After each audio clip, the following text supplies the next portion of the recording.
to the NXT Podcast, your home for weekly NXT reviews and insight. The beautiful part of NXT is that when one dream ends, another dream begins. Find all of your NXT news, recaps, and analysis right here. So with that being said, we only have one question for you. Are you ready? We thought so. Let's get the show started right now.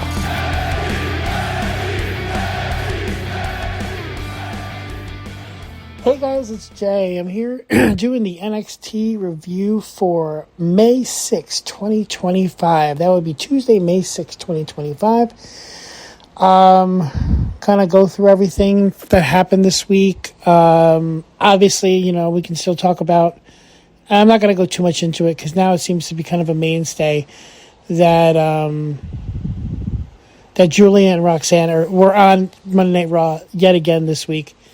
So it seems that they're kind of there. Like it looks like. I mean, I know they keep saying NXT standouts, Guilia and Roxanne Perez, and like, at what point when they're on the main roster? And granted, they haven't had. Well, I guess Roxanne has had a bunch of matches, but Guilia hasn't. And she's going to have her first match next week as a tag team against Rhea and Io.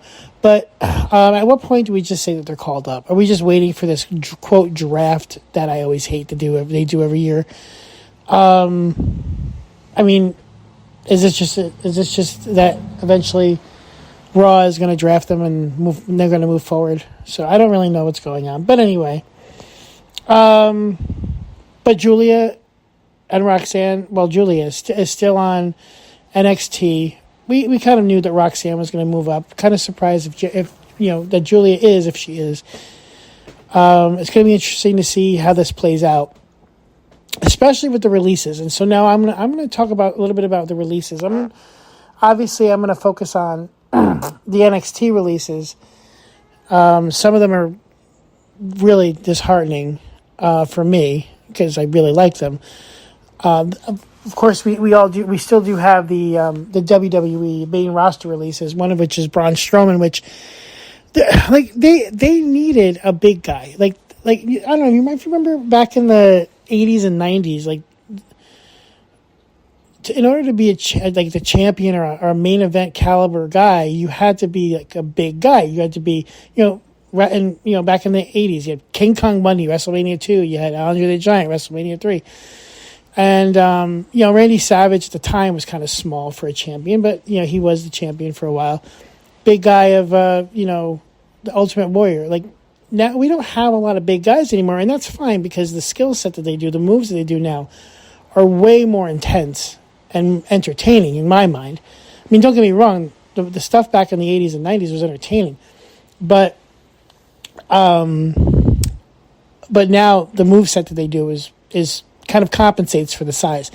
But to not have Braun Strowman around anymore, like he was like the token big guy. Omos is still not around. He's still signed, but he's not around.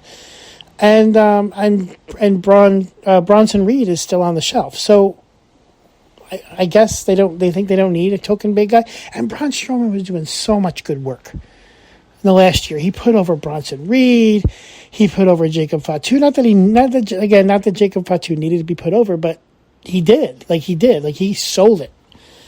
I don't know. And then we also have Dakota Kai, which I have to just touch upon because I really, really like Dakota Kai, and she is going to be picked up that fast. I don't know if it's going to be at AEW or TNA or someplace else, but Dakota Kai is going to be picked up really fast. And the thing is that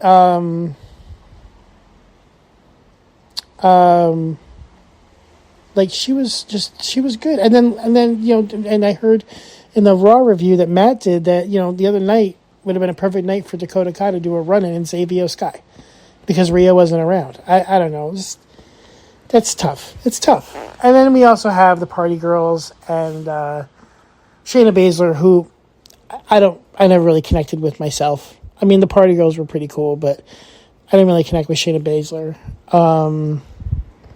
So there's that. But the NXT, the people at NXT that were cut We have Danny Palmer. We have Javier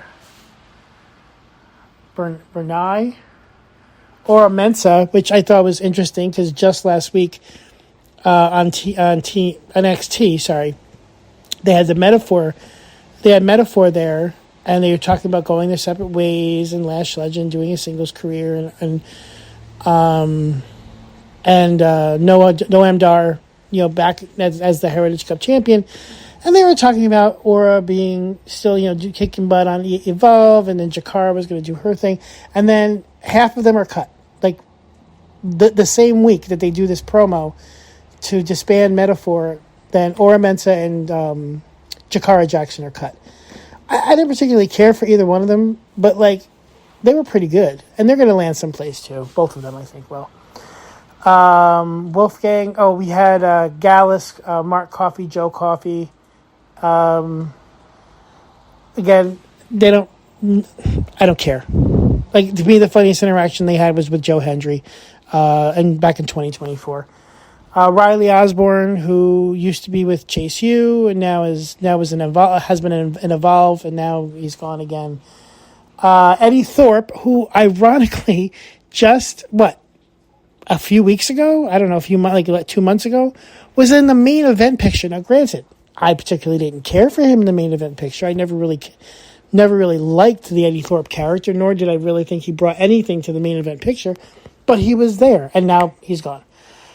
Gigi Dolan, who I love, and I loved her pairing with Tatum Paxley, and it's funny because the week after she had tag team title matches for two separate titles, granted she lost both of them with Tatum Paxley. First she had a tag team title match against Liv and Raquel after winning at Stand and Deliver with Tatum Paxley. They had a tag team title match with Liv and Raquel. Granted, they lost, and they had a match 6 days later at TNA. Oh my God, I forgot the name of the PLE or pay per view. But the TNA pay per view, they had a match for the Knockouts tag team titles as well.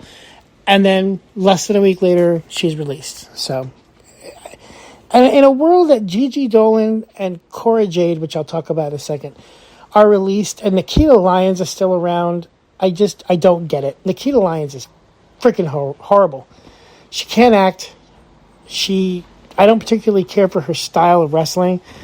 I know this is a PG show, but I think there's two reasons why Nikita Lyons is still around. You guys can pretty much figure that out. I don't like her. I don't know why she's still around. And then Cora Jade, okay? Granted, Cora Jade was injured a lot last year. She came back looking like $1 million. And now all of a sudden she's cut. After having a program with Roxanne, she had a short program with Jordynne Grace, and now she's gone. And Cora Jade Dakota Kai, and Braun Strowman will all end up someplace fast. They have a 90-day no compete clause. Fine, it's part of the contract. I understand that. But you will see both of them, all three of them, somewhere fast. The other ones may take a little longer potentially for NXT, but eventually they'll end up someplace. And I found it interesting. We're talking about cuts, and last year one of the cuts was Elias and WWE.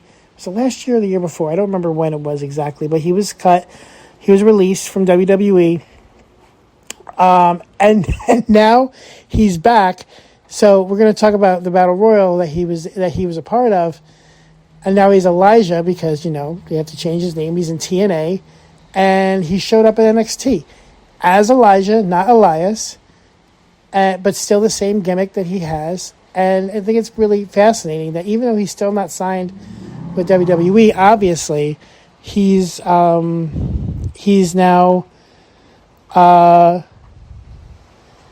back on WWE TV, even if it's just for one night. I thought it was really interesting. NXT, obviously. But anyway, that's my thoughts about the cuts. Really upset about Cora Jade. and Gigi Dolan. The rest of them, come see, come sa. As far as NXT goes, Cora Jade, I don't understand, and Gigi Dolan, I don't understand. And then there was a rumor that there was something that Triple H may have said about the fact that they got rid of people that were lazy workers. I mean, really, they made it all the way there, and all of a sudden they became they all okay. Say what you want about all of these people, all of them. They all made it to WWE. Some of them were just in NXT. So what? We all know, as NXT watchers, we all know NXT is fabulous. It's probably even better, and it's definitely better than AEW and maybe TNA. And I think TNA and NXT are about the same level. AEW, don't even get me started. And so they're probably not as good as, and NXT is probably not as good as Raw and SmackDown, but they made it there, okay? So we can say all we want about all of these people. To say that, and I'm not saying he definitely said it, I'm saying this is what I heard. To say that they're lazy workers, if they were lazy workers, they never would have gotten there in the first place. So don't go there. There was too many spots. There's a certain amount of minutes in every week, okay? And sometimes you just can't fill the minutes with the people that you have. That's just the bottom line. And you gotta and listen, it sucks that they were all released. I feel horrible for all of them. It's never a cool thing. I've lost my job before. I understand how it feels. It sucks. But you have to consistently refresh the program in order to keep fans interested. You got to do it, which is why Roxanne and Julia are up on the main roster right now, still technically NXT wrestlers, up on the main roster with a program with Io and Rhea. Julia and Roxanne have a program going on right now with two of the arguably the biggest women's stars in the WWE. So what does that tell you about NXT and where they're going? Where does that tell you? Anyway, let's talk about the show itself. So we had NXT, and it was at the Performance Center this night on May 6, 2025 in Winter Park, Florida. And our commentators are Vic Joseph, Booker T, and Corey Graves. The ring announcer is Mike Rome. And right out of the gate, the first match is a 6-man tag with Joe Hendry, Hank Walker, Tank Ledger. So Joe Hendry and Hank and Tank against Dark State. And this was a very entertaining match. A lot more entertaining than I expected.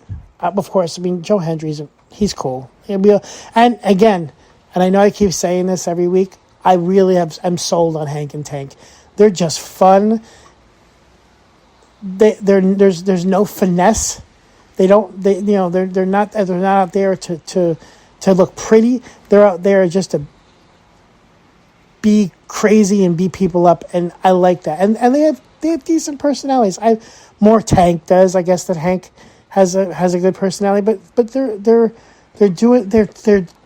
they had to replace arguably the best tag team in the entire WWE with Fraxium by winning those titles.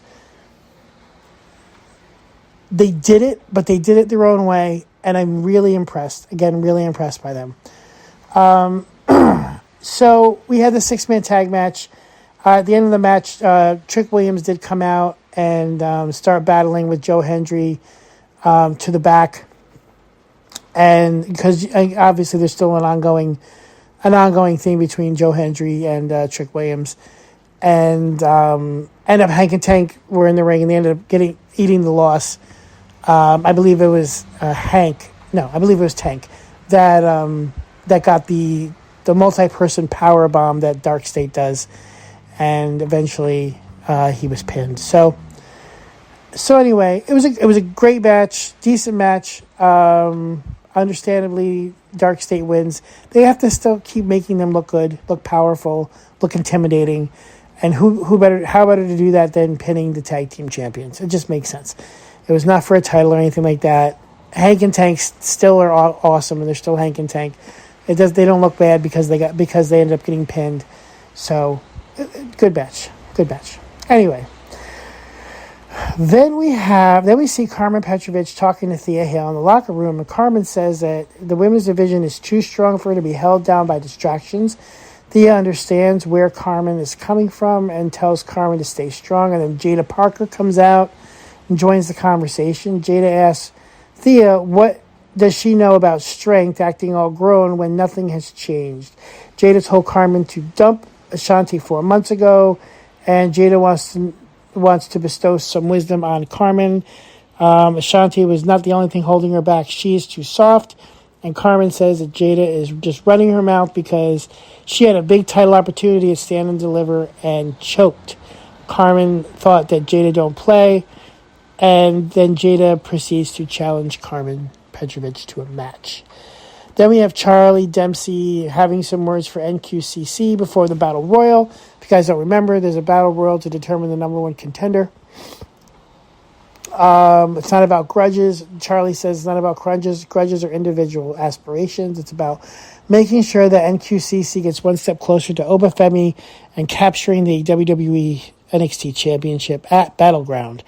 Charlie wants to make sure that they're all on the same page, and Ren Sinclair leads a huddle. Second match we have is Zarya with Sol Ruca in her corner versus Kalani Jordan. So this match was set up last week as well. When Kalani wanted to have a North American title shot, and Zarya said, no, you have to go through me first. This was... Okay, so Zarya in this match told her own story. She started out, and this is my impression, she started out cool, calm, and collected, did some moves, yada, yada, but as the match went on, she got more and more fierce. Now, when Zarya came in, I thought she was going to be a badass. And I love Sol Ruca, love her. But she's making Zarya soft, and I don't want to see a soft Zarya. She's wearing the makeup, she got the hairstyle, she got the outfit. She needs to be running through people. And it seems like, and I hope, that there's eventually going to be a heel turn for Zarya, and she is going to destroy, or, at least have a program with Sol Ruca. And eventually, I hope that she ends up against Jordynne Grace, because Zarya and Jordynne Grace, to me, could feed families. That's all I'm saying. Anyway, this was a decent match. Again, Zarya was, just got more and more intense as the match went on. And at the end, Zarya hits Kalani Jordan with the F5 to pick up the victory. And win. So I guess Kalani Jordan is not one step closer to the NXT North American Women's Championship, but who knows. Good match, though. Good ending. Definitely can see some progression. And during a match, not during a promo, you can see some progression moving forward with Zarya. And I hope that they use her to the best of her ability. Okay. So then we have Wes Lee. He walks up to Tony D'Angelo in the locker room and starts poking at him, poking at his situation. Tony says that if anybody knows about stabbing a brother in the back, it's Wes. Stacks did the same thing that he did to Zachary Wentz. And then there's a reason why Zachary Wentz's name is brought up. I don't know if you remember, Wesley turned on the Rascals and Zachary Wentz back in the middle or the fall of 2024, I believe it was. Tony says that Wes doesn't know what the hell he's talking about, and he has all the talent in the world but no instincts. If Wes wants to be a tough guy, then he'd take a shot. Wes take a shot, and Wes says he would, but he has a battle royal to win. Then we see Stephanie Vaquer, our own NXT Women's Champion, talking to Lola Vice in the backstage area. Lola knows that Stephanie has a rough challenge awaiting at Battleground, regardless of who wins the main event tonight, the main event being Jordynne Grace and Guilia for the number one contendership. Competing in multiple promotions, couldn't have prepared Stephanie for what for what comes with being on top of NXT Women's Division. Lola says no matter what happens at Battleground, she'll be awaiting her opportunity on the other side. And Julia interrupts the conversation and tells Stephanie that she'll see her at Battleground. So, and then obviously we still have the kind of aura of the Stephanie versus Julia match. We had it back at in Madison Square Garden a couple months ago, in March, I believe. Yeah, I was there. I don't remember what month it was, but again, my biggest issue with that match was the time constraint. Like, I want to see a match between Stephanie and Julia that is a PLE that doesn't have the time constraint that match did. Because again, at CW, 10 o'clock Eastern time comes, it's done. There is no overtime. Third match we have is the number one contenders battle royal.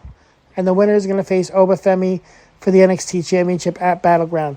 So, the participants are, and I'll list them out, they're Trick Williams, Elijah, which we'll talk about in a second, Shanti the Adonis, Zachary Wentz, same as we talked before, Josh Briggs, Yoshiki Inamura, Sean Legacy, Ethan Page, Timothy Thatcher, Brad Baylor, Ricky Smokes, Sean Spears, Brooks Jensen, Nico Vance, Rich Holland, Javon Evans, Chris Island, Sela Hill, Tyson DuPont, Tyreek Igwe, Wesley, Lexus King, Miles Bourne, Tavion Heights, and Charlie Dempsey. Now, I just read that list. There is probably 4 people, maybe 5, on that list that even remotely deserve a title shot against Obafemi. One of them being Trick Williams, which obviously, is an ongoing thing. One of them being Javon Evans, who just recently had one and lost in the triple threat at Stand and Deliver. Ethan Page, former champion. Sean Spears, definitely up there. And that's pretty much it.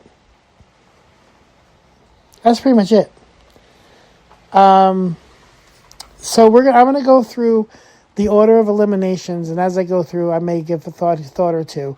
So the first one to be eliminated was Chris Island. He was eliminated by Lexus King. Then Lexus King was eliminated by Shiloh Hill. Charlie Dempsey was then eliminated by Elijah.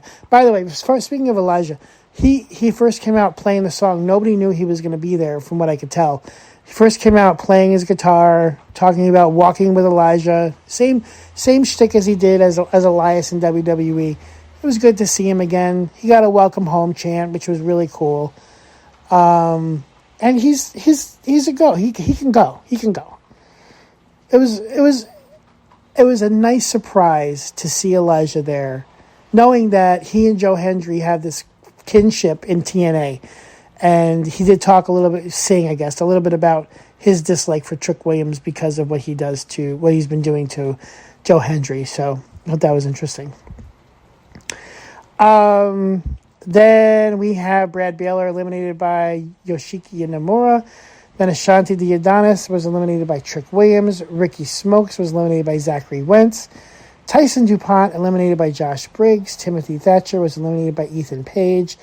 Nico Vance was eliminated by Shiloh Hill. Shiloh Hill was eliminated by Trick Williams. Tyreek Igwe eliminated by Brooks Jensen. And then Brooks Jensen was eliminated by himself. Tavon Heights was eliminated by Rich Holland. Josh Briggs eliminated by Yoshiki Inamura. Zachary Wentz was eliminated by Ethan Page. And then Wesley was eliminated by Trick Williams. Rich Holland eliminated by Trick Williams. Yoshiki Inamura eliminated by Trick Williams. And that's when Joe Hendry came out and appeared on the stage. And Trick Williams got distracted, and then Elijah threw Trick Williams out. So anybody who thought Trick Williams was going to win the Battle Royal and finally have the one-on-one match with Obafemi, not so fast. Trick Williams is not having that match. And then Trick Williams and Joe Hendry start brawling on the outside. Meanwhile, Elijah is eliminated by Sean Spears. And then we have... and then Sean Legacy was eliminated by Javon Evans, and Ethan Page. And now we have Javon Evans, Ethan Page, Shawn Spears, and Miles Bourne as the last four. If you had paid me, even at this point, if you had paid me $1 million and say you have to guess who wins, and if not, you have to pay me $1 million, the last person I would have picked out of those four, Javon, Ethan, Shawn Spears, and Miles Bourne, the last person is who? Miles Bourne. What happens? Javon Evans is eliminated by Ethan Page and Shawn Spears.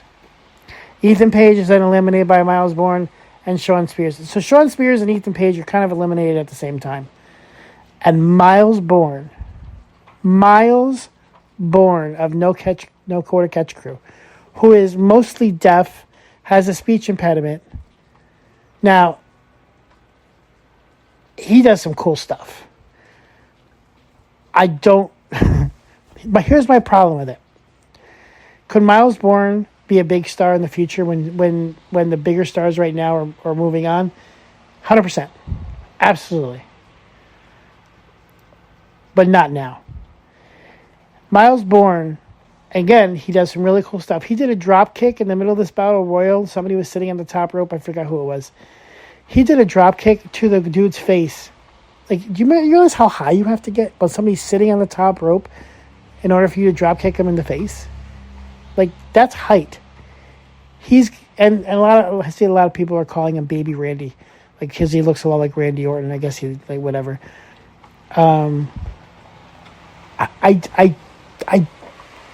don't understand. Okay, so if we're going to get another year or however long Obafemi continues to hold the NXT Championship, if we're going to get another year of him facing people like Miles Bourne, and again, all respect to Miles Bourne, Obafemi will destroy Miles Bourne. And yes, he will get in some offense and he will look good and yada, yada, yada.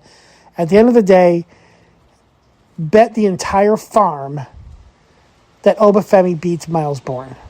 Disqualifications don't count. Like, what? Are we really? We're having... And by the way, there's no way this is going to be a main event at the next PLA. I forgot what it's called. Battleground. There's no way this can be the main event, especially with the main event that's going to be happening with the women's title. I'm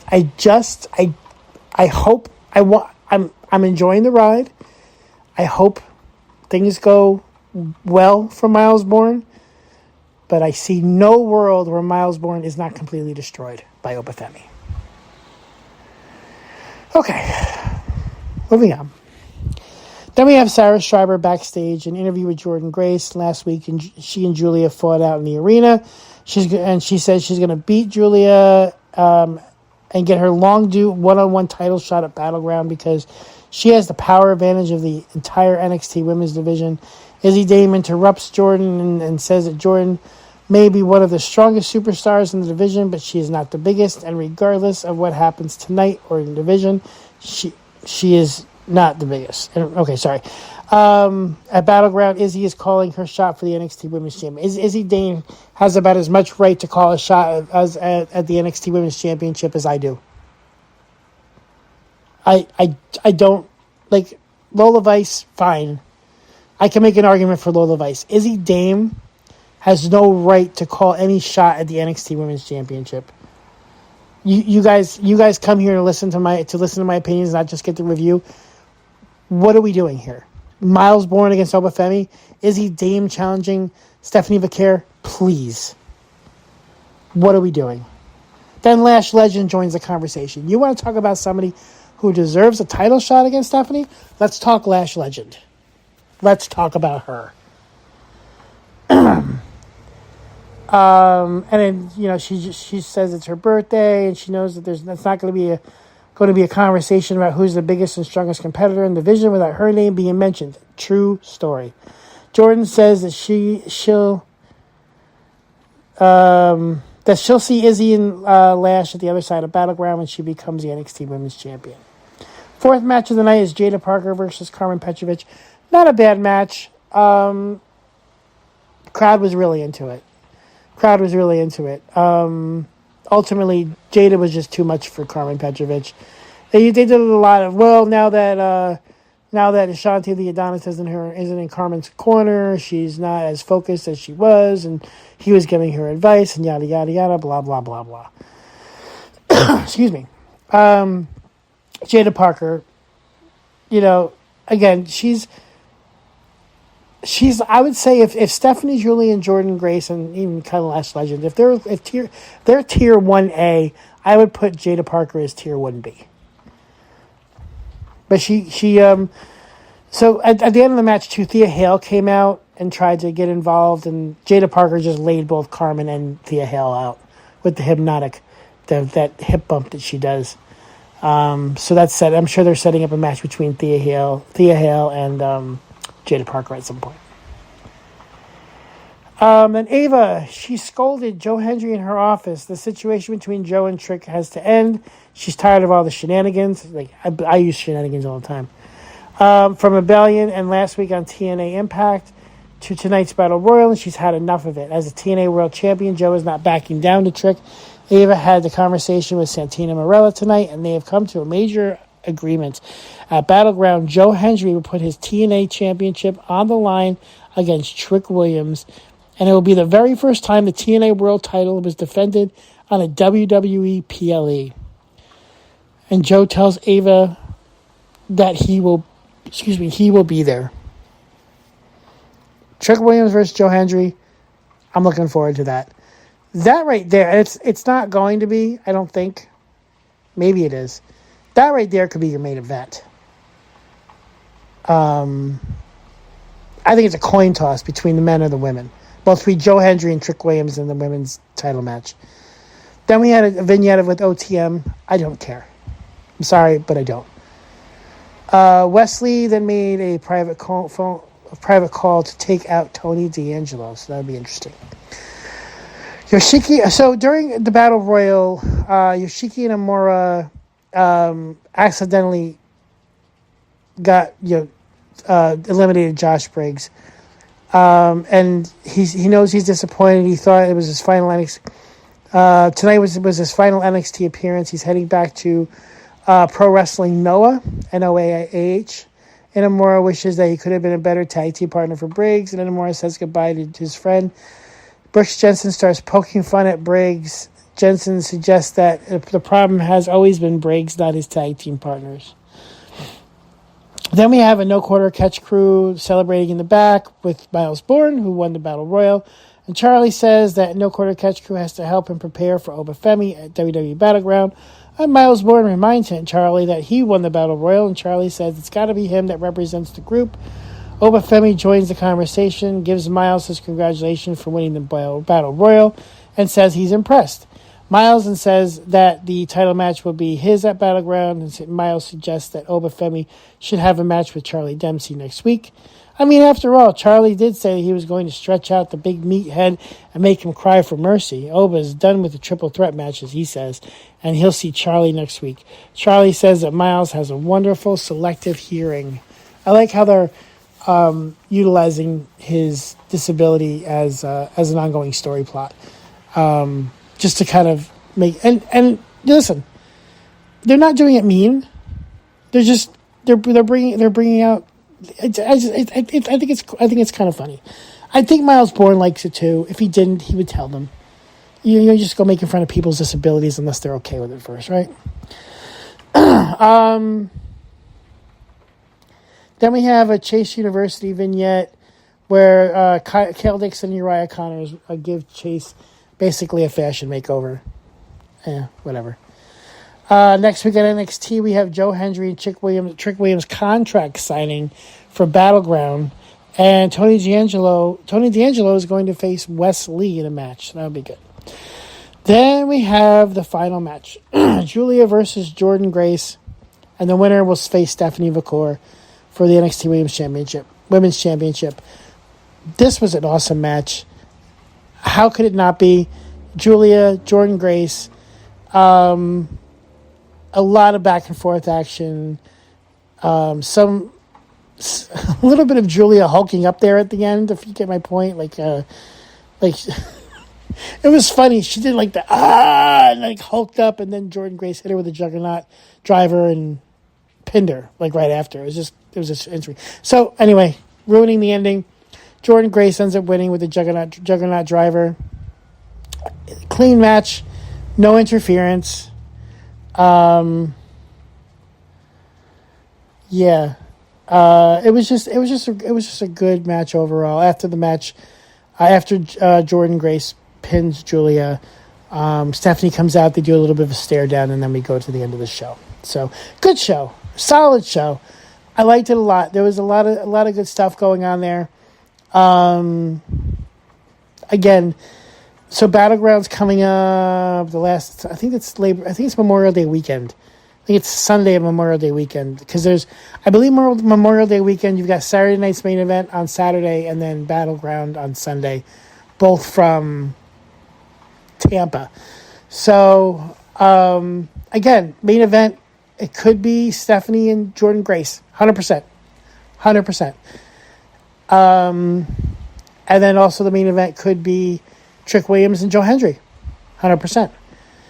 Let me talk a little bit about, I know it's kind of early to do predictions. I usually do predictions the week before, but I will say this. This is my thought.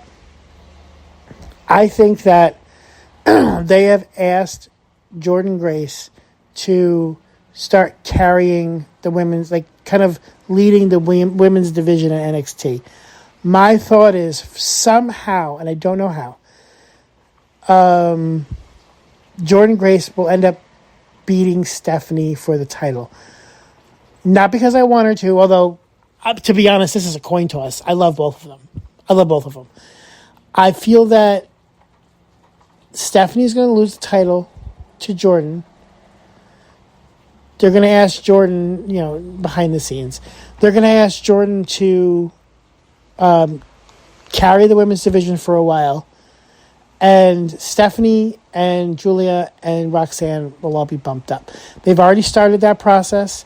Granted, Stephanie wasn't on Raw this week, but she has been the last two weeks, and both weeks were matches against Io Sky and Ivy Nile. These are not schlubs. And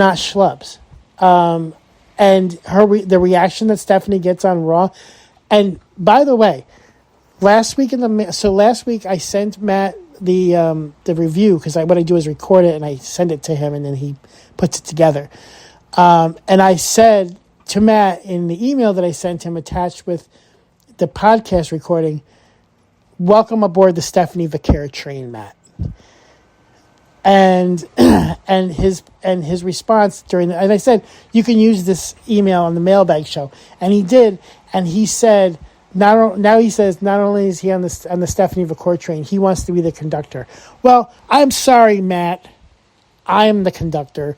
You can take up the caboose, but that's okay. There's plenty of room on the Stephanie Vaquer train.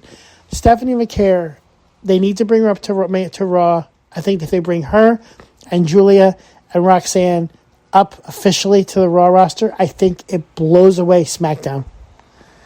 Between them and Rhea and Io and Becky and Lyra, blows away the SmackDown women's roster. So, and I think that Jordynne holds back a little bit and is the champion for NXT. Listen, I could be completely wrong, but the only person that knows what's going to happen are Shawn Michaels and Triple H. And I think Jordynne Grace leads the NXT women's division, and Stephanie, Julia, and Roxanne go up. That's my prediction. They kind of already started that. We'll see what happens. Let me know what you think. JAY from the HV on Twitter. JAY from the HV. It's Hudson Valley, in case anybody wants to know. And let me know what you think. I want to know what you think. Please, somebody out there, tell me what they think. I want to have a conversation. This is why I love the Discord chat. By the way, Saturday night, I'm gonna be on the Discord chat. Saturday night, gonna be on the Discord chat during Backlash, and we have a lot of cool people on the Discord chat, and it's a great time. And if you have a second, you're on Patreon and you have access, ask Matt for the link. Go on the Discord chat for WWE Podcast. It's so much fun. We have such great conversations, and just Jeff and DJ and Sean and oh my God, so many people. Dino, and sometimes Matt pops in. He did a couple times for WrestleMania. Join us on the Discord chat. So much fun. Patreon, Apple Podcasts, Spotify. See you guys next week. Thanks for listening to the WWE Podcast. Don't forget to subscribe on your favorite podcast app so you don't miss a show, or head to WWEpodcast.com. And for all of these shows ad-free, head over to patreon.com/WWE Podcast. Until then, we'll see you next time.